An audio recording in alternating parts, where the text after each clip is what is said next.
दिनों में बीते हुए सारे वो लम्हे, जब कोई आया था नजर बिछाया था दिल में समाया था, कैसे मैं बताऊं तुम्हें कैसा उसे पाया था, प्यार से चेहरे पे बिखरी जो जुल्फे तो ऐसा लगता था जैसे कोहरे के पीछे एक ओस में धुला हुआ फूल खिलाए, जैसे बादल में एक चांद छुपाए और झांक रहा है जैसे रात के पर्दे में एक सवेरा है। रोशन रोशन आंखों में सपनों का सागर, जिसमें प्रेम सितारों की चादर जैसे झलक रही है। लहरों लहरों बात करे तो जैसे मोती बरसे, जैसे कहीं चांदी की पायल गूंजे, जैसे कहीं शीशे के जाम गिरे और छन से टूटे, जैसे कोई छिप के सितारे बजाए, जैसे कोई चांदनी रात में गाए, जैसे कोई होल से पास बुलाए। कैसी मीठी बात थी वो, कैसी मुलाकात थी वो, जब मैंने जाना तो नजरों से कैसे पिघलते दिल और आरज़ू पाती है कैसे मंजिल, और कैसे उतरता है चांद ज़मीं पर, कैसे कभी लगता है स्वर्ग अगर ये तो बस है यहीं पर। उसने बताया मुझे और समझाया मुझे, हम जो मिले हैं हमें ऐसे ही मिलना था, गुल जो खिले उन्हें ऐसे ही खिलना था, जन्मों के बंधन जन्मों के रिश्ते हैं जब हम जन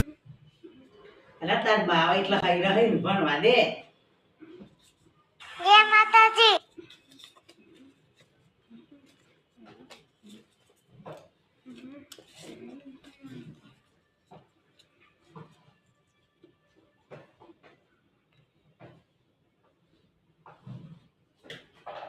અલ્યા મજૂર હે પોતું થઈ ગયું હમણાં આહેનમાં. આમાં તારી માં નહીં કરે આ બધું જાનવાથી લઈને